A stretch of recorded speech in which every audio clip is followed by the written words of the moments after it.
You're watching ETN, where we don't do news, we just talk entertainment. Share and subscribe.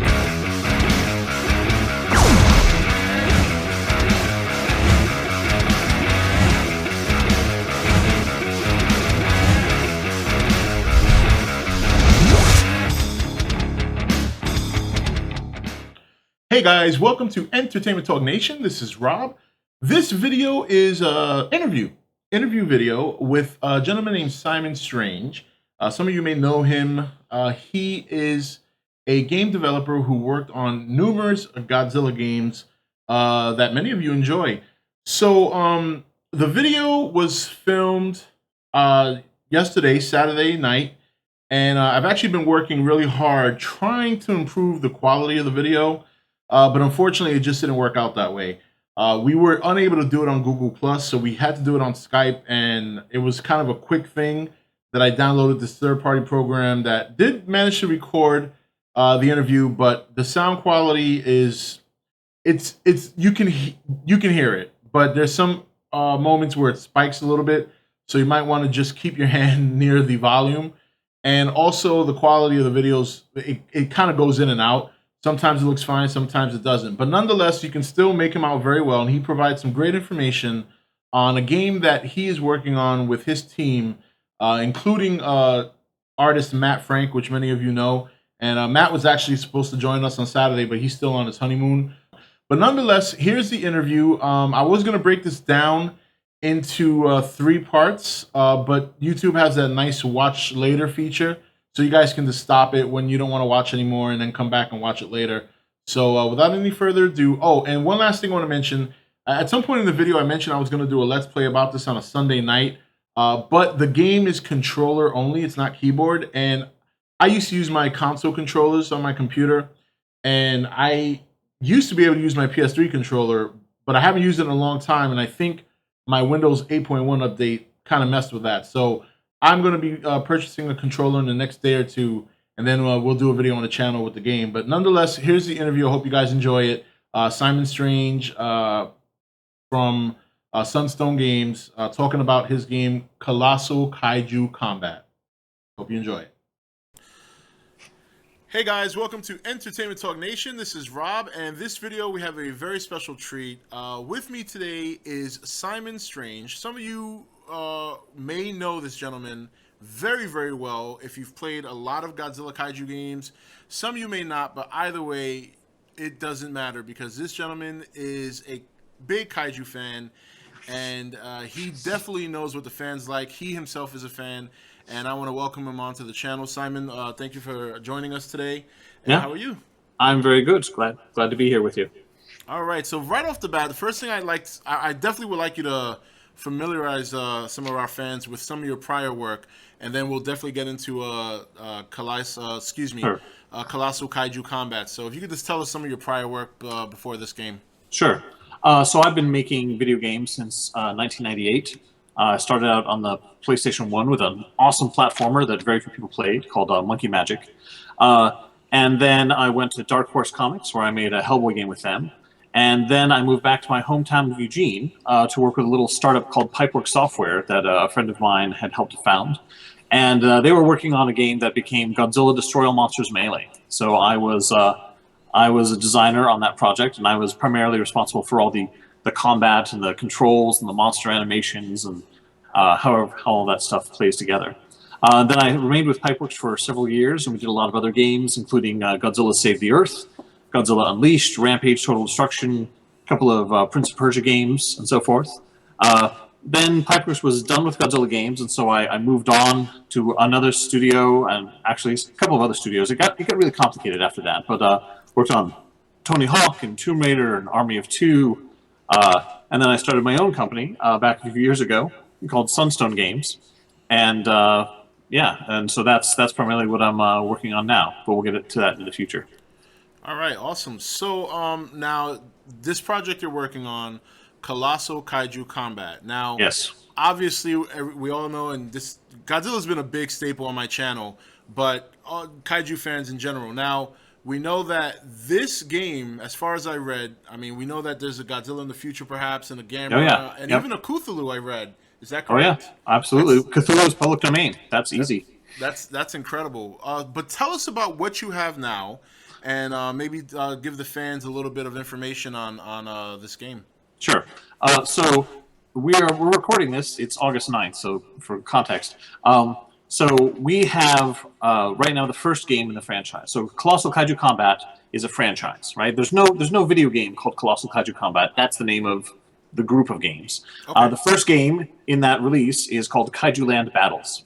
And that has 4 characters and 1 environment, maybe 2, and you just run around and beat each other's heads in with your monsters. Right now we have all 4 of those characters playable. We have the environment, we have the game, it's totally playable. That's going to be coming out in early access on Steam, hopefully 2 days from now, on August 11th. And so people will be able to just get in and grab it off Steam and get in there and play. It is completely playable, but the combat is not tuned in to where we want it to be. The weapons don't work very well. There are no grappling attacks. We don't have rage attacks. So we're going to be tuning that combat a lot with feedback from the players. But we're also simultaneously working on our big first release, which is called The Fall of Nemesis. That'll be coming out probably the beginning of 2015. Honestly, I mean, it could vary a lot depending on how other factors come together. But the idea is that all of these games, all Colossal Kaiju Combat games, share the same code base. They share the same core. And so all the combat work that we work on for Kaiju Land Battles, really tuning in the controls and really getting it really tight and exciting and fun to play, all of that translates directly into the work we're doing in Fall of Nemesis. So when Fall of Nemesis comes out, it's going to have super tight combat initially, along with an incredible story mode and 11 characters that we got from our fans. So. All right. That sounds incredible. Now, we did speak a little bit before we started recording, and you did mention it, while it's a PC game, it's right. controller only. So I just want to make that right. very clear for the viewers that this is a PC game, but requires a controller. Right. So now right away, Simon, I already know my viewers pretty well. They're going to ask right away, why no keyboard function? Sure. So if you could just maybe explain to them like you did to me as I to can why explain that's the that. case. Well, so part of the genesis of this game. So we did Kickstarter back almost 2 years ago to fund this game, and the part of the idea with the Kickstarter. I mean, we're doing this for $100,000. That is a tiny budget. The original Godzilla game was about $2 million. Wow. Okay, and we're making a game that's in many ways much bigger and better than that first Godzilla game. We're doing for 5% of the budget. Wow. The reason we can do that is because I made a deal with Pipeworks to license their engine. So I have the engine that I worked for years at Pipeworks, helping to develop their engine and tuning it to make giant monster fighting games, right? We made 4 of them. And so starting with that engine, that gives me a huge leg up, right? And so also that engine, Pipeworks has continued to update it. So that engine already runs on Xbox 360 and PS3 and Xbox One and, I mean, Wii U. Like, it already does all that stuff. But the gameplay, I'm just taking the gameplay we used in Godzilla Save the Earth, and I'm just updating it, right? I'm bringing in new characters and putting it on the PC. But I'm not spending a lot of money re-engineering stuff from the ground up, right? Because I want to take something that works and add new content to it and put it out there. Adding a really good keyboard and mouse control, something that would be actually fun to play with, would probably cost $25,000, $50,000 and take months, right? I mean, that's not very much, right? I mean, normally on a game, $2 million, $4 million budget, $50,000 is a drop in the bucket. But we're doing this really, really tight and lean. So once we put the game out there, we start making money. We do everything with the fans' input, and so we can say, all right, hey, we've just made $200,000 off this first game. What do you want to spend the money on, right?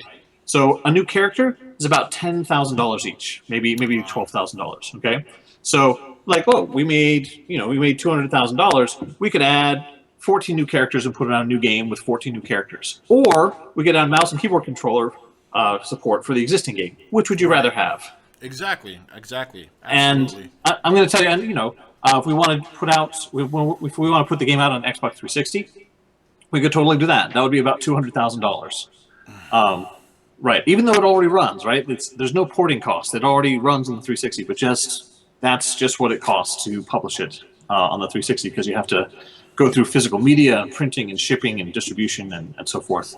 Probably we'd have to partner with a publisher who would take most of the profits on it, but they would pay some of those costs up front.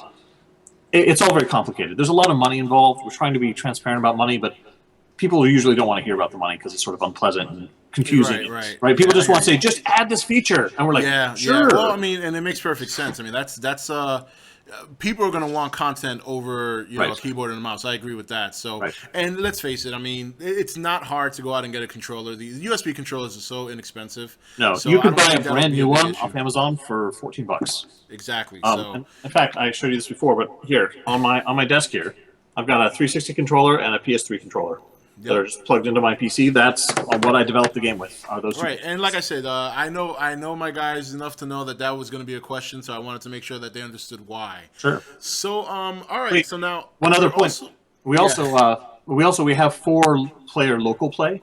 And I tell you, even if you have keyboard and mouse, that's how you're going to play with 4 people with a keyboard and mouse on your Right. machine. But if you bought a bunch of controllers, you can totally do that. And we also have online play, right? You can have 2 people here and 2 people remotely playing. You can have 4 people in different locations playing. But I'll tell you, playing these games with other people is a lot more fun when you're physically in the same space. Absolutely, yeah, I agree. I yeah. agree. Everybody likes to smack talk in person, right? Yeah, So that would it's be a lot better. So now let's talk about your team. Yes. You're working with Matt Frank.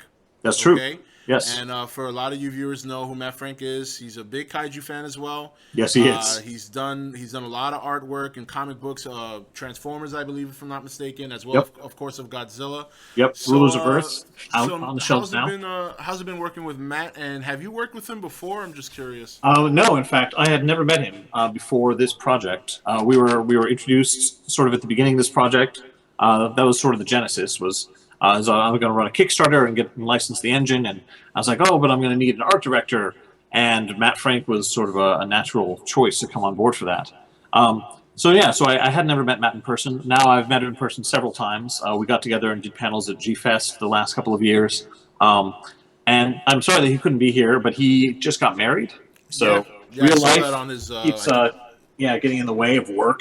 I don't know what's up with that. Yeah, marriage, like, really? What are you doing? Yeah, really? So, that's been really great. He's done a lot of great concept work, and I'm really proud when you Google Kaiju Combat, even just Kaiju on an image search, like half of the stuff you're going to get is going to be the artwork we've been producing for this game. Actually, People are what's sharing funny? it all over the place. You guys show up in tags too on YouTube. Oh yeah. When we tried to do the whole Google Plus thing earlier, right? I went and typed in the title, so that way when I send it to you, you would see, okay, this is him because it's Right, in the right. title, Right. and boom, it came up right in the tags, which I thought was kind of funny. I'm like, wow, that's incredible. It came up on the tags. Oh yeah. So yeah. it's Colossal definitely, Kaiju the Combat word is definitely out there. It's a thing. Yeah. So now, how long has it taken from the time you? Well, just tell me from the beginning, from the time Sure. it started to now. I mean, just what kind of process has this been? Because I've never developed a game, but I did graduate with a degree in gaming, Okay. and I know to some degree that this process, even for a large team, is no easy task, let Sure. alone a handful of people. Right. So if you could just kind of elaborate on that a little bit. Well, so I'm gonna use a few big words perhaps here because I like to be as correct as I can be. So I think this is a big advantage. There are a lot of other Kickstarters. There's been fear about Kickstarters here and there, but say like, oh, do these people actually know what it takes to develop a game? Exploding Rabbit, which made the amazing Super Mario crossover.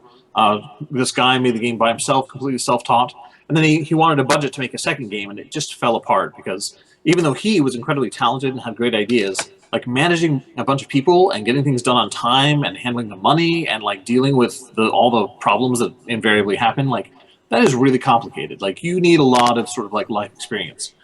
And I think that is something we have handled really well. Although it is a little difficult for our fans to understand. So we don't have an office, right? I'm working at Pipeworks again now. I'm in the Pipeworks offices most days. And then we have different people in different places, and some people have worked for periods of time and then kind of off, and like audio kind of comes on and then goes off for again, and animation sort of comes in, there's a big push and then goes off, and then engineering, we had like 6 months of engineering last summer, and then engineering stopped until about, May of this year, engineering came back on. I mean, there's a lot of sort of stutter, stop, and start. But that's actually a huge strength of ours because we only pay people when they're actually doing work. Right. In a company where you've got 20 people, they're showing up every day. You have to keep all 20 people busy every day, right? and that is hard, right? And so some percentage of those 3 or 4 of those people is probably going to be full-time managers, making sure the other people have full-time work. Exactly. Because we are working on a shoestring budget, we're bringing people on and off, and we're only paying them on the days that they do work. And then sometimes we start running low on money, and we just stop work. And then we can just, we don't lose anything when we stop work. With a big company, if you delay a game by months, that's hundreds of thousands, millions of dollars that you're blowing, right? Because you can't stop paying the people, but we can. So, I mean, this is part of being small, lean, indie sort of thing. It also means that sometimes we build our coffers back up. Sometimes we're depleting our coffers. So in the commercial world, games are generally not announced until 3 months before they come out, right? And when the games are announced, they're usually done, all right, or essentially done. And they're just working on some screenshots and videos, and they kind of have this whole media push, and it gets exciting, and then the game comes out, and everyone's like, hooray! And of course, we can't follow that track. Like, we announced the game, put out some early animations, talked about it, and then like nothing happened for like 6 months. And people are like, what's going on? And then all of a sudden we show up with a playable game, and we go to E3, and we're showing off the playable game, and people are like, this is amazing, yay, there's a playable game. And then like everything stops again for about 4 months, and people get really upset, and they're like, what's going on? What's happening? I try to explain, but people's desire for drama is it's a powerful motivation. Gamers especially. Yes. Gamers especially. But we're coming out in 2 days, like I said, and so everyone's going to be able to play the game. And it's interesting. So we've had a small group of people, about 30 people, playing the game for about a month now. And I was expecting most of them to be like, what is this? This is not finished. This is not fun yet. Because I was going to say, look, it's not finished. It's not very fun yet. Actually, the responses have been great. People have been saying it's already a lot of fun. And that's awesome. If people think it's fun now, it's going to get so much better. Well, I saw the website. I don't mean to cut you off, but I saw the website. Yeah. I read everything, and I like the way you guys have this planned out. Yep. Because it's almost like not almost. It seems like you're just rewarding people for, contributing towards the Kickstarter by having all these little perks. And I was wondering if you can get into that a little bit when Sure. you're done with what you were saying before. So actually, there's a lot of the Kickstarter perks. We're continuing to provide those and offer those, and in fact, a lot of that stuff has become free because yeah. So let's say the big thing on the Kickstarter, the big thing that we had 50 of was we called them a progenitor slot. Okay, and if you were a progenitor, you gave $500 to the Kickstarter.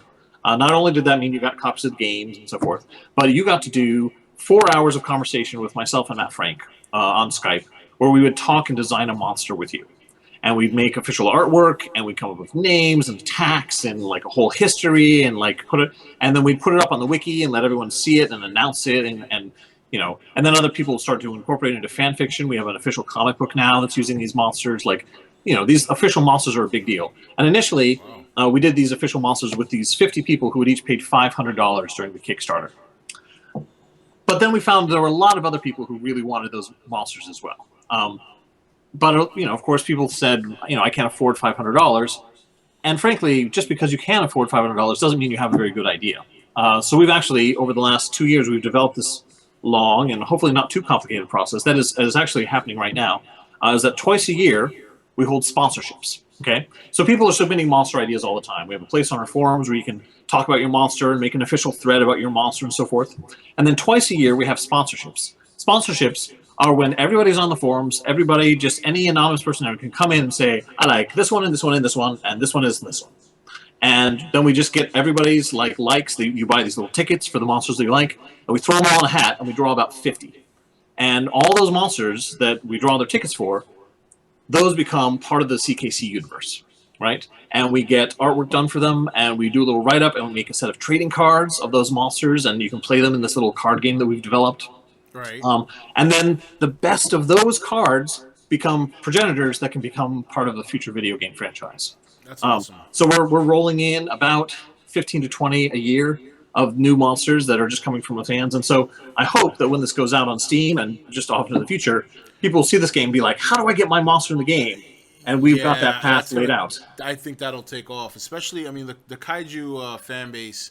is so passionate, and you know, even on the Facebook page, you know, the channel has a Facebook page. It does. A lot of the members on that page are always sharing their drawings, their ideas for monsters. Yep. So for those of you guys in the nation who don't know about this game, this is your opportunity to really get involved and have a chance to actually bring your monster to life. Checking out this game. Yeah. So I think that's great that you guys are getting people involved, not only enjoying the game itself, but having an opportunity to be a part of the game. And I think that's fantastic. Mm-hmm. Now, in terms of this Nemesis now, so tell me a little bit about this. This monster, because I saw the picture of it, I thought it looked fantastic. Yes. So how did Nemesis come to be? Okay, so Nemesis, the character, is from a book by Jeremy Robinson, best-selling author and writing a series of kaiju novels now. He's written a lot of books though. He's a good guy. But he worked with Matt Frank on the character designs for Nemesis, who is the big monster at the end of one of his books called Project Nemesis. And when we were getting ready for the first Kickstarter, Matt talked with me and said, I think we should get this guy involved because he could help draw attention to the Kickstarter. And so we talked with him and we sort of made a deal to use Nemesis as the boss of the first big game, which is Fall of Nemesis. So you're going to defeat Nemesis. No spoilers. No, this is a huge spoiler. You're going to play through the fighting game. You're going to beat the boss at the end, and that's Nemesis. And so that became the boss we had for the first game, which was actually really important because we didn't know what the monsters were going to be for the first game because we knew we were going to take these monster ideas from the community, right? But so it's hard to get started on a game when you don't know anything about it, right? So we sort of had a construct for the game. We knew that Nemesis was going to be the boss. We kind of came up with a story. We came up with a Kaiju Jin, which I'm not sure if you've read about that, but that's an exciting thing. And they fit together. I read the article a couple of times now, but definitely if you want to get to that for the viewers afterwards, that'd be great. Anyway, so Nemesis has been a big part of our Kaiju Combat universe. And she's really going to be driving the story for the first game. And I think the story for the first game, it's really pretty awesome and epic. I'm really excited about that. Jeremy Robinson has gone on to write 2 more novels in that series, and there's another one on the way. He continues to use Matt Frank for that development. And in fact, I said that we had 50 progenitors from the original Kickstarter. Number 50 was Jeremy Robinson actually bought another $500 slot to make another monster with us, and that became Nemesis Prime. Which, if you read about it, it's the monster that Nemesis came from, and that will be possibly featured in a future book. I have no idea. Maybe. So there's a real deep world behind all these monsters. Not only, especially Nemesis obviously has. So it'll be interesting. Now, I know this is going to be another question of viewers are going to ask. Godzilla, is that a legitimate possibility? Is that something that's a guarantee, or is that, when? Because they're going to ask. I know my viewers. Oh, sure, absolutely. So when are we going to see Godzilla? When are we going to see Godzilla? Okay, so I'm going to answer this 2 ways. One, I'm going to start about story fiction, and then I'm going to talk about legal and financial concerns. So number 1, as I mentioned, we have these things. We have this idea of the Kaiju Jin, right, which are these 4 elemental forces of kaiju in our game. Okay, so for example, why should it be that all the monsters are equally balanced against each other, right? This is because of the Kaiju Jin. That's how the way they made it, right? They're sort of like Greek gods, like they like to see the monsters fight, right? And they represent these different aspects of the monsters, and they're the ones who spawn the power-ups into the world, like we had in the Godzilla fighting games that I made with Pipeworks and Atari. And so they're the kind of the reasons, like, oh, how come these chemicals didn't kill it but turned into a monster? The Kaiju Jin interceded and created another monster. Like, they're these kind of like elemental forces that make monsters and make monsters fight. Okay. So they exist sort of everywhere. So we've got our main Colossal Kaiju Combat universe, but the Kaiju Jin kind of like exist other places. So they can jump into the universe where Godzilla exists, right? And they can jump into the universe where Gamera exists. And they could like make cross-dimensional portals that would like pull those monsters into other places, right? And so they are kind of they're our unifying element, right? Now, an important part of that is that the Kaiju Jin don't exist. They are not physical. They're not like something you can see or touch. Like they're completely ephemeral. Only monsters are aware of them, right? Okay. And so if we do a Godzilla game in the future, we'll still have power-ups, right? And the power-ups will still be the result of the Kaiju Jin's manipulation, but there won't be any direct story elements tying Godzilla to Nemesis, for example. Because when we were licensing Godzilla, Toho would not allow us to just throw our other monsters in and say, oh, and this is part of the same Toho universe. They wouldn't allow that. So, Right. so this story structure allows us to keep things like the Toho universe completely separate, and still kind of like sprinkle in a little sort of fiction to say like, oh, there's kind of a reason where you could imagine that it's all, it's like on the other side of that wall, you can't see it, but that's where Nemesis and all the Kaiju Combat monsters are. So there's that. So we're definitely prepared for that. But is it realistic? Will we get a Godzilla release for Kaiju Combat? I think we will. That has always been sort of the plan. In fact, originally, instead of doing original monsters, we were just going to go for the Godzilla license. We asked for a lot more money, but we didn't get enough. So Pipeworks made the tie-in game for the 2014 Legendary film. Okay, and so Pipeworks has continued to have good relationships with Toho. And as I said, I am still working for Pipeworks in a sort of a different capacity now. And so that relationship is all right there, sort of for the taking. Toho, it's really interesting. International or intellectual property laws are very different in Japan than they are in America. In America, we have a very business sort of ethic. Is that if I make a Snow White, for example, right? I'm Right. Disney and I made Snow White. I can license the character to you, okay? And then we spell out in contract exactly how and where you're allowed to use the character, and then you are allowed to do that, right? And presumably you paid me, or we have some arrangement, okay? Okay. That's not how it works in Japan. In Japan, if I own something, you can't have it. Like, Oh. you can go ahead and use it, but I can always object. We can write a contract, and I can give you permission. That doesn't mean anything. It's always mine. I can always take that power away. So this is actually why most Godzilla games historically are not very good, because American companies, publishers, game developers can't pay for Godzilla and get the rights. They can pay and maybe they'll get the rights, right? Toho at any moment could just pull it away from them, right? And so companies are generally not willing to put millions, tens of millions of dollars into really working on this game because Toho can always pull the plug, right? And in fact, Toho then has like all this control all the time. If you ever do anything that they object to that's not what they want, they can pull that away from you, and you aren't allowed to release the game. So it's a very interesting relationship. So it's really important when dealing with Japanese licensors to have a really good working relationship, right? And a lot of that is based on just time. And so Matt Frank and I both have years, a decade of history working with Toho. I think Toho trusts us and knows that we are respectful of their characters. And if they know that, and if they think the project is going to be, successful and a plus for their brand, I don't see any reason why we wouldn't be able to get it. All right. Well, that's. So- I mean, wow. That's some good information right there. I'm sure there's a lot of viewers that don't know about how difficult. And let me ask you: when a Toho works with a company and they don't like something and they pull out, does that company get the money back? Absolutely not. Oh wow, that's rough. It is rough. It is a gamble. It is a gamble then when Absolutely. you work with them. Yes. So you kind of need to walk on eggshells and really, really follow. Well, and I mean, you've heard about. I mean, I grew up in the '80s, and there was all this like, Japanese business and American business, like it's very different. And like this is an example of how it's different. Like in Japan, they say, oh, we've given you the rights. We expect you to be really, really respectful all the way. And in America, like we work on the contract. Once the contract is signed, that's it. That's Yeah. it. The contract is signed. There's no more relationship. That's just a contract. But in Japan, like that relationship is still the primary. Like the contract's nothing. It's the relationship.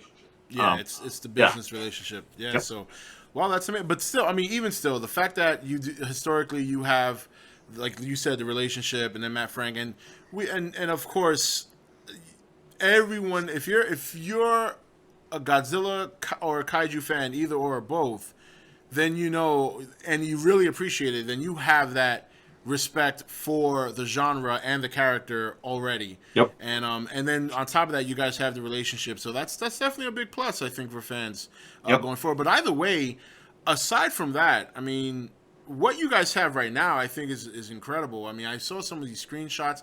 I can't wait to play the game. And for those of you viewers, Simon has been very generous enough to allow me to play the games 2 days early, so I will post. Woo! 2 days early. Yay! Well, considering that this was kind of a last minute thing, I mean, that's, we Sure. kind of just spontaneously did this today because you had time and thankfully, and we worked it out. But so I will put up a Let's Play video on that probably sometime tomorrow, Sunday, so you guys can check it out. And then I know you guys have Steam, so once the 11th hits, definitely get that game. Yep. So I mean, yeah, but like I said, the monsters look great. I like the concept that you're discussing and the involvement of the fans. I really think, and then of course with your experience on Godzilla games in the past, plus you have Matt Frank, and then I'm sure the rest of your team is very talented. If you want to talk about some of your team members, Sure. by all means. If you, they're not names people recognize, but the important thing is that most of the people on the team, most of the people working on the engineering and the art side, are Pipeworks people or ex-Pipeworks people. So people that I've worked with on the past Godzilla games. So usually I'm tapping people to be like, hey, remember, this thing that we did that worked so well? I'd like you to do some more of that for me. And so it's great.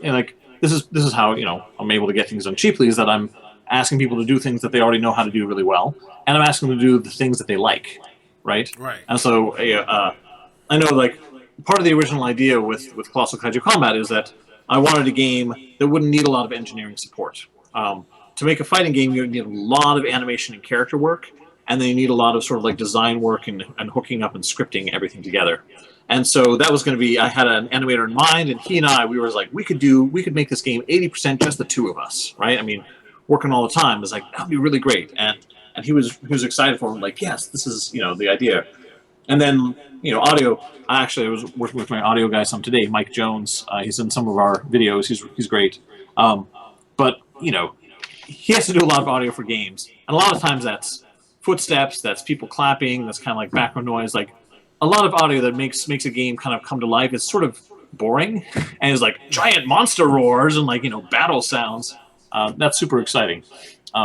So I get a good rate from him because this work is the kind of work that he wants to be doing. And, this is the sort of game that has the potential to be a really big game that people know about, right? And when you say hey, I worked on the background sounds on this Office product that some people use, that's not exciting, it's not sexy.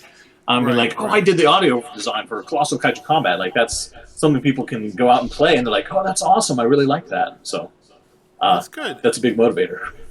That's definitely a big thing, and it's perfect too because it seems now that the kaiju genre has made a very strong comeback. I mean, with all the Pacific Rim's coming back with a second movie. When we started planning this, we knew that Pacific Rim was coming out. We knew that the 2014 Godzilla was coming out. We knew that in Pacific Rim they were going to call the monsters kaiju. We were talking about what's the name for the game, and we had this kaiju combat, and we thought that was strong. People were like, do people know the word kaiju? And I was like, well, that word is going to be more in the lingo because they're going to say kaiju in Pacific Rim. I mean, these things are not just happy accidents. We were looking forward at those things 2 years ago. That's awesome, and it's fun because one of the things that I always hear viewers talk about or other fans prior to your game and now this other game coming out later this year the was PS3 no Godzilla games. Right. I'm sorry? Oh, the PS3 Godzilla game? Yeah, which I think is only coming. I mean, I think that's only coming out in Japan. Some people will import it, but prior to the announcement of that game, and then of course your game, that's the one thing people want is a kaiju game or a Godzilla game or something. That we have not gotten that short of Monster Hunter. Sure, right. for the for the Wii and the 3DS. I've played those games. Yeah, and it's a lot of fun, but still, it doesn't have quite that kaiju feel. I agree. Big monsters, smashing buildings, and all that kind of stuff. And to know that you guys are working on this game and that it's got a great potential and a great future, I think a lot of fans are going to like this and get very excited about this. And you I guys certainly hope so. Yeah, and the best thing is the game can just keep going and going based on people's ideas and the amount of work you guys put on. And I'm looking forward to playing it. I can't wait to download it. It's going to be a lot of fun. It's pretty small. It should only take 5 minutes to download once I set you up with it. So. Oh, that's awesome. So So listen, if there's anything else you want to tell the viewers, by all means, I'm definitely going to put a link to the website in the description, Yep. so these guys can go and check it out in more detail. I would love to have you guys come back for if you're, when you have time, you and Matt. Yeah, to come back for like a live stream or something. Maybe I know the fans would love to ask you guys some questions. Sure. And, well, here's another something else I should say about the game, because another big feature, and this comes directly from all the fan feedback we've been getting, over the development process. But we've made the game, because it's a PC game especially, we've made it very, very mod friendly, right? So like we've already got custom loading screens, custom character skins, custom music. You can do custom battle supports where you can change like the health and the energy regen of the characters and so forth. That's all in there. You can even define your own custom story mode. So Kaiju Land battles, there's no story mode. You just fight, right? There's nothing to it. It's very light. But you can build a story mode, which is actually the tool that I'm using for building the story mode for Fall of Nemesis, right? And so you can define player 1 picks a monster, and you're going to fight against monster A, who's got double health, and you're going to fight in this environment with only this kind of power-ups. And then you're going to watch this video, and then you're going to fight this monster in this environment, and you can create that whole sequence of events. You can play videos in between. You could, recreate Godzilla versus Gigan, right? Wow. You could take clips from the movie and define those as videos and make new skins for the characters so they look like this, and recreate the battles and set up. Those are it. We also have director mode in the game. You can, if you want to do screen caps and stuff, you can. If you have a controller you're not using, so 2 people playing a 3rd controller or a 4th or whatever, you can pause time. You can turn off the HUD elements. You can fly around and get different shots. It's all set up for recording videos of machinima and that sort of thing. Wow, that's incredible. Yes. So these are all these features. They're already in. All those things are in day 1 because we knew that people wanted this. Yeah. I like the sound of that. I love mods. Yeah. That's one of the reasons I love PC games. Is just the modding, and it's great. That's another great addition that you guys are putting in. You're really going to win a lot of people over with that. I hope so. That's for sure. That's for sure. So, well, look, Simon, I know you're a busy man. I don't want to keep you. But again, I would love for you and Matt to come back to the channel. Yep. Definitely. I know the viewers would love that, and I want to thank you for taking the time out to discuss your game. Sure. Guys, follow the link in the description if you want to know more about Colossal Kaiju Combat, which is releasing in 2 days officially, right? Yes. It's going to be out or in early access, so it's not done, but you can start playing it in 2 days and help us tune the combat. All right, guys. So you hear it. If you want to get your insight to this team that's doing a wonderful job building this game, August 11th on Steam, on your PC. Make sure you have a controller. Yes. Very important. Very important. Not work with a keyboard and mouse. Simon, thank you very much, buddy, for being on the channel. I appreciate it. Thank you, Robert. All right, guys. This is Rob signing off for ETN, where we don't do news. We just talk entertainment. And I'll see you on that Let's Play video. Take it easy, guys.